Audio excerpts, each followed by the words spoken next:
Hi friends, ഇന്ന് ഞാൻ hyper tension അഥവാ രക്താതി സമ്മർദ്ദം എന്ന ഒരു ടോപ്പിക്കിനെ പറ്റി സംസാരിക്കാം. അതെങ്ങനെയാണ് കണ്ണുകളെ ബാധിക്കുന്നത് എന്നുള്ളതിനെ പറ്റിയായിരിക്കും ഞാൻ പറയുന്നത്. ഞാൻ doctor Gopal S Pillai, Amrita hospital കൊച്ചിയിലെ നേത്രവിഭാഗം മേധാവിയാണ്. ഞാൻ ഈ വീഡിയോസ് ചെയ്യുന്നത് നിങ്ങൾക്കെല്ലാം അത് നിങ്ങളുടേതായ അസുഖങ്ങളെ പറ്റി അറിയുവാനും അതിനെപ്പറ്റി മനസ്സിലാക്കുവാനുമാണ്. അതുകൊണ്ട് ഡെഫിനറ്റ്ലി ഇത് സബ്സ്ക്രൈബ് ചെയ്യുകയും ബെല്ലൈക്കൺ അമർത്തുകയും നിങ്ങളുടെ ഫ്രണ്ട്സിനൊക്കെ അയച്ചു കൊടുക്കുകയും ചെയ്യുക.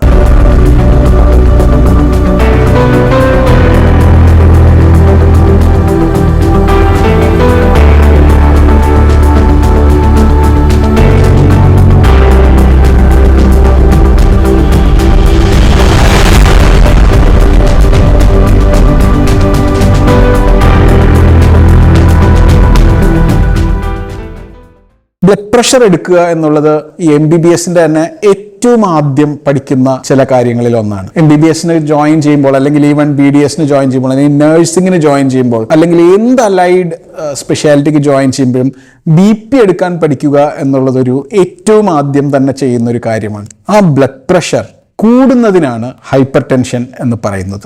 അത് നോർമൽ ബ്ലഡ് പ്രഷർ ഏകദേശം 120/80 എന്നാണ് പറയുന്നത്. അതിന് മുകളിൽ ഒരു വാല്യൂ ഉണ്ട്, താഴെ ഒരു വാല്യൂ ഉണ്ട്. മുകളിലെ വാല്യൂവിനാണ് സിസ്റ്റോളിക് ബ്ലഡ് പ്രഷർ എന്ന് പറയുന്നത്, താഴത്തെ വാല്യൂവിനാണ് ഡയസ്റ്റോളിക് ബ്ലഡ് പ്രഷർ എന്ന് പറയുന്നത്.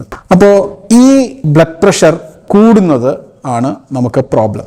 ഒരു പൈപ്പ്, നമ്മളുടെ വീട്ടിൽ തന്നെ ഒരു പൈപ്പ് ഇടുകയാണെങ്കിൽ ആ പൈപ്പിലൂടെ വെള്ളം ഇങ്ങനെ പൊക്കോണ്ടിരിക്കുന്നു. ഒരു 10-20 വർഷം കഴിയുമ്പോഴത്തേക്കും എവിടെയെങ്കിലുമൊക്കെ പൊട്ടുന്നു, എവിടെയെങ്കിലുമൊക്കെ പ്രശ്നങ്ങൾ വരുന്നു, ലീക്ക് വരുന്നു, ബ്ലോക്ക് വരുന്നു, ഇങ്ങനെയുള്ള പ്രശ്നങ്ങൾ വരാം. അപ്പൊ ആലോചിച്ച് നോക്കൂ, നമ്മുടെ ശരീരത്തിനുള്ളിൽ ഇതുപോലെ പൈപ്പുകൾ ഹാർട്ടിൽ നിന്ന് എല്ലാ സ്ഥലത്തേക്കും പായുന്നുണ്ട്. നമ്മുടെ ശരീരത്തിലെ ഓരോ ചെറിയ സ്ഥലത്ത് പോലും ഈ രക്തക്കുഴലുകൾ വേണം കൊണ്ടുവന്ന് ഓക്സിജൻ കൊടുക്കുവാൻ. അപ്പൊ ആ രക്തക്കുഴലുകൾക്ക് ഉറപ്പായിട്ടും കാലപ്പഴക്കം കൊണ്ട് തന്നെ കുറേ പ്രോബ്ലംസ് ഉണ്ടാകും. ഈ കാലപ്പഴക്കത്തിലൂടെ ഉണ്ടാകുന്ന പ്രോബ്ലംസിന്റെ കൂടെ നമുക്ക് BP കൂടുകയാണെങ്കിലോ ആ പ്രശ്നങ്ങൾ വളരെ വളരെ കൂടുതലാണ്. നമ്മൾ ഒരു ചെടി നനയ്ക്കാനായിട്ട് ഒരു ഓസ് പൈപ്പിൽ പൊക്കോണ്ടിരിക്കുമ്പോൾ 2 ഓസ് പൈപ്പ് ജോയിൻ ചെയ്ത ജോയിന്റിൽ നിന്ന് ചിലപ്പോൾ കുറച്ച് വെള്ളം ചീറ്റുന്ന കാണാമല്ലോ. നമ്മൾ ആ പൈപ്പ് ഒരിത്തിരി കൂടുതൽ തുറക്കുകയാണെങ്കിൽ അവിടുന്ന് വെള്ളം ഒരുപാട് ചീറ്റും. ബ്ലഡ് പ്രഷർ കൂട്ടുക എന്നുള്ളത് ഈ പൈപ്പ് കൂടുതൽ തുറക്കുക എന്നുള്ള ആ ഒരു അനാലജി ആയിട്ട് വേണം നിങ്ങൾ ആലോചിക്കുവാനായി. അതുകൊണ്ട് തന്നെ നമ്മളുടെ ബ്ലഡ് പ്രഷർ കൂടുകയാണെങ്കിൽ നമ്മളുടെ ശരീരത്തിലെ പൈപ്പുകൾ അഥവാ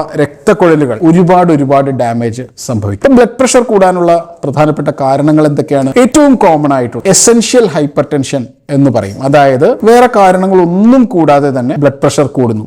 അത് കൊളസ്ട്രോൾ കൂടിയവർക്കായിരിക്കാം, ഉപ്പ് കൂടുതലായി ഉപയോഗിക്കുന്നവർക്കായിരിക്കാം, അല്ലെങ്കിൽ അങ്ങനെയുള്ള എന്ത് പ്രോബ്ലം കൂടുതൽ ഉണ്ടെങ്കിലും ഇതുപോലെയുള്ള ബ്ലഡ് പ്രഷർ കൂടുതൽ ഉണ്ടാകാം. അതിന്റെ കൂടെ തന്നെ മറ്റ് ഒരു ഗ്രൂപ്പ് ഓഫ് ബ്ലഡ് പ്രഷർ കൂടുന്നതിനാണ് സെക്കൻഡറി ഹൈപ്പർ ടെൻഷൻ എന്ന് പറയുന്നത്.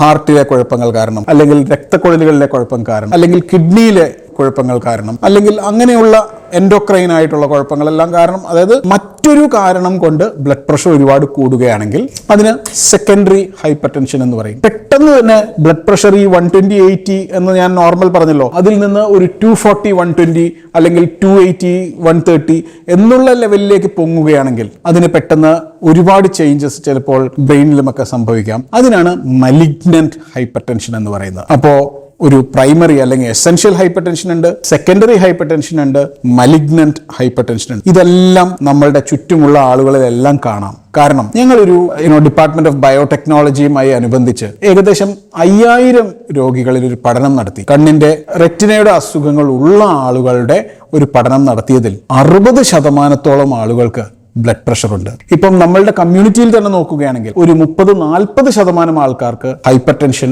ഉണ്ടാകാറുണ്ട്. ഈ 40% ആളുകളും ഓരോ വർഷവും പ്രായം കൂടുതൽ ചെല്ലുന്തോറും അവർക്ക് രക്തക്കുഴലുകളിലുള്ള ഡാമേജ് മറ്റുള്ളവരെക്കാൾ വളരെ കൂടുതലായി. അപ്പോൾ ഇനി നമുക്ക് ഹൈപ്പർ ടെൻഷൻ കൊണ്ട് എന്തൊക്കെയാണ് പ്രോബ്ലംസ് എന്ന് നമുക്ക് നോക്കാം. ഹൈപ്പർ ടെൻഷൻ നമുക്ക് എന്തെങ്കിലും ലക്ഷണങ്ങൾ ഉണ്ടാക്കുമോ? തികച്ചും ഒരു ലക്ഷണവും ഉണ്ടാവില്ല എന്നുള്ളതാണ് അതിന്റെ പ്രോബ്ലം. ഈ ഷുഗറിന്റെ പോലെ തന്നെയാണ്, അതുള്ളവർക്ക് ഉള്ളതായി തന്നെ അറിയില്ല. വളരെ റെയർലി ചിലപ്പോൾ ചിലർക്ക് തലവേദന, അല്ലെങ്കിൽ ഇവിടെ ഒരു ചെറിയൊരു വേദന എന്നൊക്കെ പറഞ്ഞ് ചിലർ പറയാറുണ്ടെങ്കിലും മെജോറിറ്റി ആൾക്കാർക്കും തങ്ങൾക്ക് ബ്ലഡ് പ്രഷർ കൂടുതലാണ്, ഹൈപ്പർ ടെൻഷൻ ഉണ്ട് എന്നുള്ള ഒരു ഐഡിയയും ഉണ്ടാവില്ല. അതിൻ്റെതായിട്ടുള്ള സെക്കൻഡറി പ്രോബ്ലം, കോംപ്ലിക്കേഷൻ വരുമ്പോൾ മാത്രമേ നമുക്ക് ഇങ്ങനെ ഒരു പ്രോബ്ലം എത്രത്തോളം ഉണ്ട് എന്ന് മനസ്സിലാവുകയുള്ളൂ. ഇപ്പൊ ഹൈപ്പർ ടെൻഷൻ അസസ് ചെയ്യാനായിട്ടുള്ള ഏറ്റവും നല്ല മാർഗം എന്താണ്? നമുക്ക് ബ്ലഡ് പ്രഷർ മോണിറ്റർ ചെയ്യാം. ദിവസവും രാവിലെയും വൈകിട്ടും, അല്ലെങ്കിൽ നമുക്ക് ബ്ലഡ് പ്രഷർ നോക്കിക്കൊണ്ടിരിക്കുകയാണെങ്കിൽ നമുക്ക് കൂടുതലുണ്ടോ കുറവുണ്ടോ എന്നറിയാൻ സാധിക്കും. അത്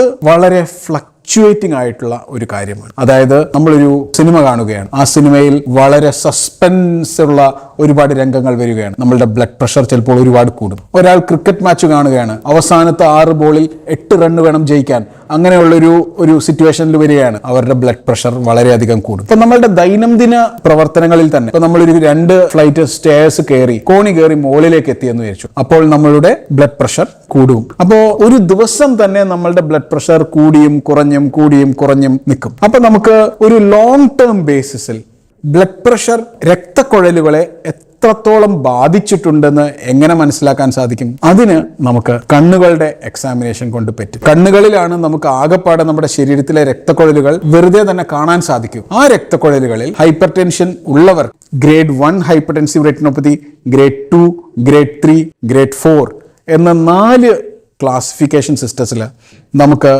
ഹൈപ്പർ ടെൻഷനെ ഗ്രേഡ് ചെയ്യാൻ സാധിക്കും. ഗ്രേഡ് 1 ഹൈപ്പർടെൻസീവ് റെറ്റിനോപ്പതി എന്ന് പറഞ്ഞാൽ ചെറിയ രക്തക്കുഴലുകളിലെ ചെറിയ നോർമൽ തിക്നെസ്സിനേക്കാൾ കുറച്ച് കുറഞ്ഞിരിക്കുന്നത് പോലെയൊക്കെ ഇരിക്കാം, അവിടെ ചെറിയ സ്പാസം ഉണ്ടാകാം. ഗ്രേഡ് 2 എന്ന് പറയുമ്പോഴത്തേക്കും പ്രോബ്ലി ഒരു വെസലും മറ്റൊരു വെസലും തമ്മിൽ ക്രോസ് ചെയ്യുന്ന സ്ഥലത്ത് ഒരു രക്തക്കുഴൽ മറ്റൊരു രക്തക്കുഴലിനെ അമർത്തി, പ്രഷർ കാരണം അമർത്തി, പ്രോബബ്ലി കുറച്ച് ഏരിയ അപ്പുറത്തും ഇപ്പുറത്തും തിങ്ങൽ വരാം. ഇതൊക്കെയാണ് grade 2 hypertensive retinopathy.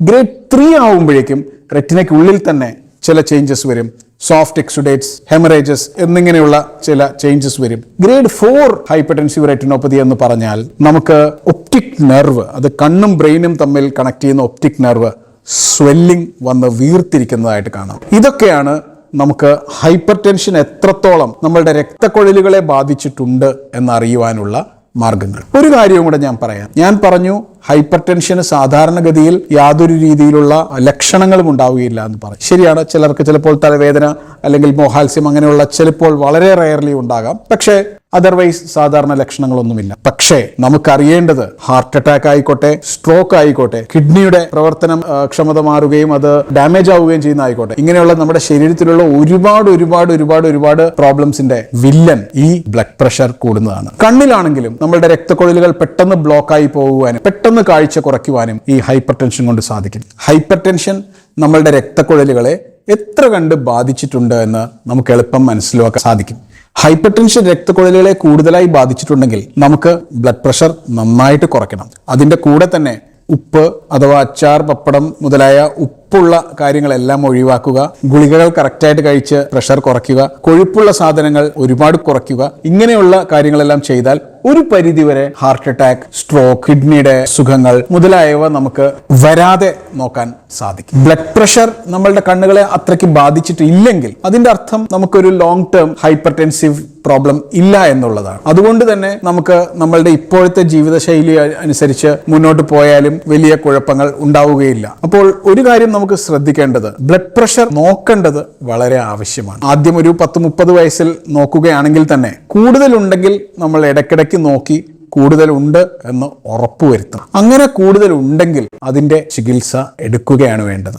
Long term exercise, ഉപ്പ് ഉപേക്ഷിക്കുക, കൊഴുപ്പുള്ള ഭക്ഷണ സാധനങ്ങൾ ഉപേക്ഷിക്കുക മുതലായവയെല്ലാം നമ്മളുടെ ബ്ലഡ് പ്രഷറിനെ കൺട്രോൾ ആക്കുവാനായി ഒരു പരിധിവരെ സഹായിക്കും. പക്ഷേ മരുന്നുകൾ എടുക്കേണ്ടടുത്ത് ഇതുപോലെയുള്ള ചേഞ്ചസ് മാത്രം വെച്ച് അതിനെ ചികിത്സിക്കാൻ നോക്കരുത്. അത് കൂടുതൽ പ്രശ്നങ്ങളിലേക്ക് വഴിവെക്കും. കണ്ണിനുള്ളിലാണെങ്കിൽ ശരീരത്തിന്റെ ബാക്കി എല്ലാ സ്ഥലങ്ങളിലെയും പോലെ തന്നെ രക്തക്കുഴലുകൾ ബ്ലോക്ക് ആയി കഴിഞ്ഞാൽ പെട്ടെന്ന് കാഴ്ച പോവാവുന്ന അസുഖങ്ങളുണ്ട്. Central retinal artery occlusion, vein occlusion എന്നിങ്ങനെയുള്ള പ്രോബ്ലംസ് കണ്ണിലുണ്ടാകാം. അതുപോലെ തന്നെ ഒപ്റ്റിക് നെർവിലേക്കുള്ള രക്തക്കുഴലുകളും പെട്ടെന്ന് തന്നെ ബ്ലോക്കായി കാഴ്ച പോകുവാനുള്ള സാധ്യതയുണ്ട്. ഹൈപ്പർ ടെൻഷൻ ഒരു പ്രധാന വില്ലനാണ്. ഹാർട്ട് അറ്റാക്ക്, സ്ട്രോക്ക്, കിഡ്നിയുടെ അസുഖങ്ങൾ എന്ന് വേണ്ട നമ്മുടെ ശരീരത്തിലുള്ള ഓരോ ഭാഗത്തിനെയും ഡയബറ്റീസ് ബാധിക്കുന്നത് പോലെ തന്നെ ഹൈപ്പർ ടെൻഷനും ബാധിക്കും. അപ്പോൾ ഹൈപ്പർ ടെൻഷൻ എന്ന വില്ലനെ നമുക്ക് ഒരുമിച്ച് ചെറുത്ത് തോൽപ്പിക്കാം.